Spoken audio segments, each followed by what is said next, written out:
Alrighty, something Tommy Oliver, something.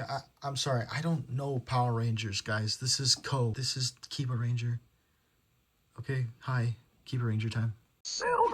What's up, Nats? Today we're gonna be taking a look at the SHF Gosei Sentai Die Ranger Kibaranger. This is a figure that I love the design and finish of, but oh my god, you're gonna see some major problems with this figure. You know, it's early Sentai days. SHF doesn't really have the system down to a T yet, so there's a little bit of good. There's a lot of good, a little bit of bad. You'll see. So let's get into. Let's see what you're packing, pal. Accessory-wise, this figure is light, like painfully light, like modern Sentai levels of light. It's actually lighter than modern Sentai. Keep in mind, this is the 1.0 release, which includes the Kibaranger gag, which we will get into. It only includes 2 sets of hands. Yeah, he's completely de-handed. No, nothing there. This is... it's rough to work with. You do get Byakushinkin, which is his talking saber. Very nicely sculpted, painted. It works really well. I love this thing. It has the interchangeable ends, so you can have them stored and ready to attack. When you store it's pretty simple. You just grab the thing, put the thing in the thing. You do a lot of thinging. Oh, he's in there. And he's in there pretty well. It's like the Die Ranger, Re-Ranger, where this thing moves out of the way, so it's not really going to hinder articulation. But yeah, be careful, you don't want to break anything. The hands, like the rest of the figure I'll show later, have a nice pearlescent finish, but again, like I said, there's just too little. You get a gripping hand, an extending, open hand, and you get the 2 fists, and that's it. Like, damn, that sucks. But what doesn't suck is this beautiful little accessory here. So in Akiba Rangers, kind of like New Ranger, there is a twisted version of the Kibaranger who hates the Akiba Rangers because of how shitty their show was. He never got to appear in it because he was supposed to appear. I will say, changing the emblem out is a pain in the ass. Here's what I figured out. It's some blue tack, right? And then just stick it on him. And it takes the emblem off so easily, and you don't gotta worry about paint scratching or anything. And because it's blue tack, it's super easy to peel off.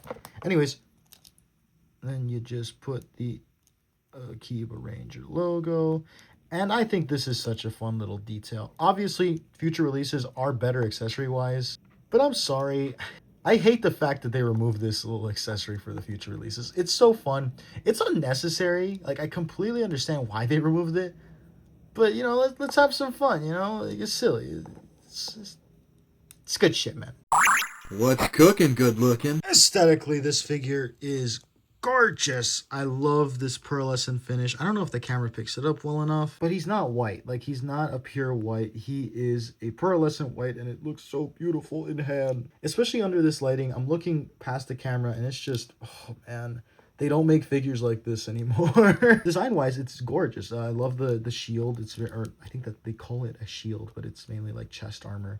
The helmet is gorgeous and follows the same aesthetic of the rest of the Die Rangers. But yeah, it's a very simple design otherwise. Gold bands around his arms, boots, biceps, the belts. It's got a really cool design to it.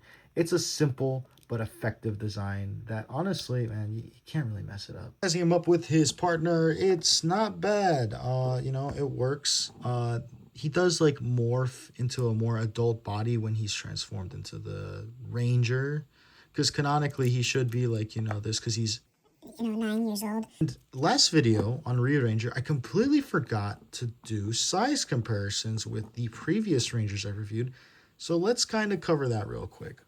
Here are the 2 next to blue and red, and holy shit, he towers over them. It's an upgrade for modern collectors, but it really makes the old ones look awkward. And here they are next to Goju Wolf. Same issue. They're a half a head shorter, and it's not enough to be super bothersome, but it's enough to notice. So yeah, there's size comparisons.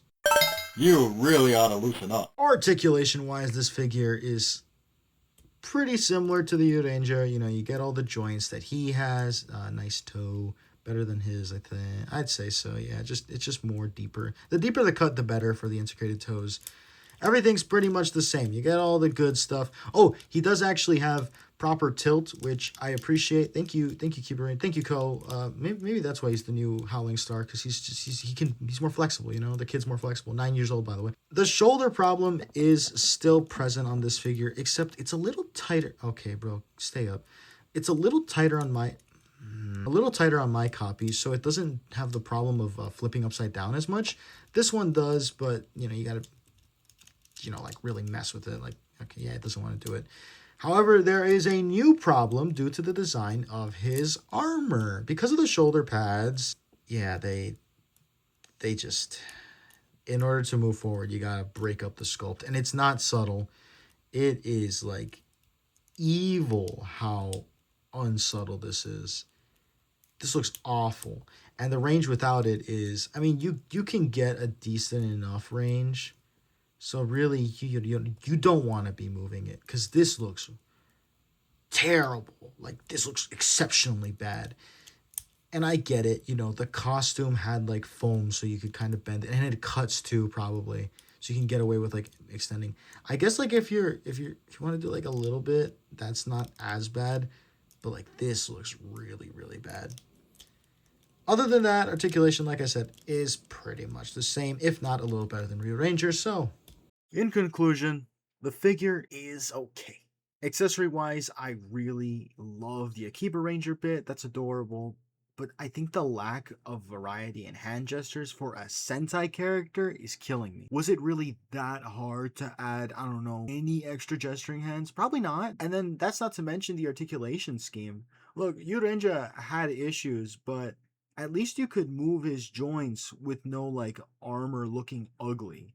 He was limited, sure, but not limited by his design. Limited more so by just engineering fallacies. I don't hate this figure, obviously. It's aesthetically beautiful, but it definitely could be better. I wouldn't mind if SHF tried a Senkocho Seiho version, you know, give it modern engineering, modern love, and also the modern sizing would help too. That's pretty much all I got. So, like the video if you liked it.